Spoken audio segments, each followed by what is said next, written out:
1300년대 이후 전 세계에서 500년 이상 유지된 왕조는 실제로 하나도 없습니다.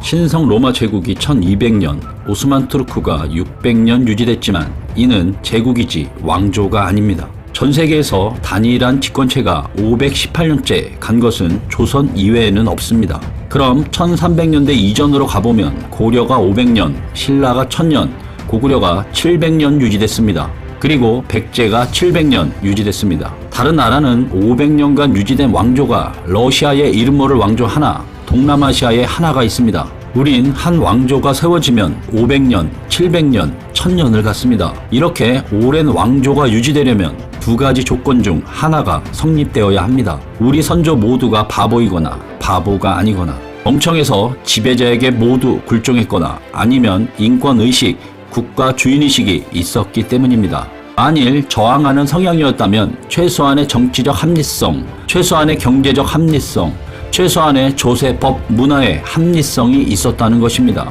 조선 왕조 실록에 보면 25년에 한 번씩은 밀란이 발생했습니다. 이런 것이 없었다면 전 세계 유례 없는 장기간의 통치가 불가능한 것입니다. 우리는 상소 제도를 가지고 있었습니다. 백성도 기생도 노비도 글만 쓸 수 있으면 왕과 나는 직접 소통해야겠다. 관찰사와 이야기하니까 되지를 않는다. 왕에게 편지를 보냅니다. 그런데 상소는 한문을 꽤나 써야 되니 불만을 가진 사람이 등장합니다. 그래서 나중에는 언문 상소를 허락해 주었습니다. 그래도 불만이 있는 사람이 생겨납니다. 글을 모르면 왕과 소통할 수 없는 것이냐. 그래서 신문고를 설치했습니다. 하지만 신문고는 한양에만 있으니 또 지방 사람들이 불만이 터져 나옵니다. 그래서 격쟁이라는 제도가 생겼습니다. 왕이 지방 행차 시에 꽹과리와 징을 치면 왕이 그 소리를 듣고 물어봐서 민원을 해결해 주었습니다. 우린 이러한 제도가 형식적인 제도라고만 생각하지만 아닙니다.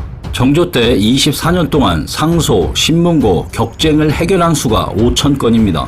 정조 제위 연수를 보면 매년 200건을 해결했다는 것이고, 왕의 공식 업무 일수로 본다면 매일 한 건 정도씩은 이런 민원을 해결했다는 것입니다. 영조는 백성들이 왕을 너무 만나고 싶어하니 아예 날짜와 장소를 정하고 여기에 모이쇼 해서 정기적으로 백성을 만났습니다. 세계 어느 나라에서 이런 왕을 보셨습니까? 이 나라 백성들을 그렇게 대하지 않으면 제대로 통치를 할 수 없으니까 생겨난 것입니다. 이 나라 국민들은 바보가 아닙니다. 만만한 백성이 아닙니다. 그러면서 최소한의 합리성이 있었을 것입니다. 그럼 그 합리성이 무엇인가? 우리는 피라미드, 만리장성, 베르사유 궁전과 같이 거대하고 화려한 건축물이 없습니다. 이런 건축물을 만들려면 연인원 30만 명에 20년이 넘는 시간이 걸린다고 가정해본다면 백성들은 얼마나 고통스러운 일입니까? 아마 밀란이 대규모로 일어날 수 있습니다. 대신에 무엇을 남겨주었느냐? 기록입니다. 왕이 공식적으로 근무할 때 사관이 없으면 왕은 그 누구도 독대할 수 없다라고 경국대전에 적혀 있습니다. 인조 같은 경우는 사관이 자꾸 쫓아다니는 것이 싫으니까 어느 날은 대신을 다른 방으로 불러 만나니 결국은 사관이 인조를 찾아 그 방으로 쫓아 들어갑니다. 그러니 인조가 사관을 심하게 다그쳤습니다. 사관은 조선의 국법에는 왕이 계신 곳에는 사관이 있게 되어 있습니다 라고 하며 그 상황의 내용까지 기록했습니다. 인조는 사관이 괘씸해서 다른 죄목을 덮어 귀양을 보냈는데 다음날 다른 사관이 와서 인조의 옆에서 모든 것을 기록하고 있었습니다. 이렇게 조선왕조 500년 동안 기록했습니다. 그리고 왕이 죽으면 한 달 이내로 왕조실록 편찬위원회를 구성합니다.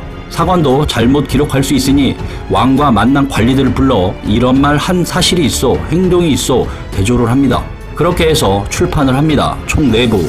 이걸 찍기 위해 목판 활자, 금속 활자본을 만들었습니다. 이렇게 해서 500년 분량을 후손에게 물려준 것입니다. 실록은 후대 왕들이 보지 못하게 했습니다. 보려고 했지만 몰래 슬쩍 본 왕도 있으나 원칙적으로 보지 못했습니다.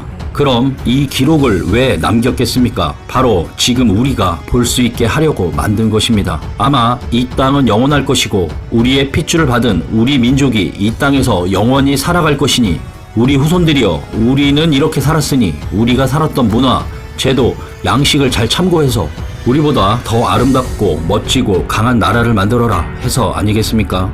그게 아니라면 아무도 못 보게 하는 이 500년의 기록을 남겨주었겠습니까? 그 외에도 오늘날의 청와대 비서실과 같은 승정원의 기록물 승정원 일기, 유네스코에서 조사해보니 유일하게 조선만이 그런 기록을 남겼습니다. 그리고 왕의 일기인 일성록이 있습니다. 150년간의 왕들의 일기를 가진 나라를 전 세계에서 한번 찾아보십시오. 아마 없을 것입니다. 조선이 망한 이후에 초점을 맞추는 이유가 뭔가요? 역사에는 시련과 역경이 있기 마련입니다. 현재 우리나라가 부끄럽습니까?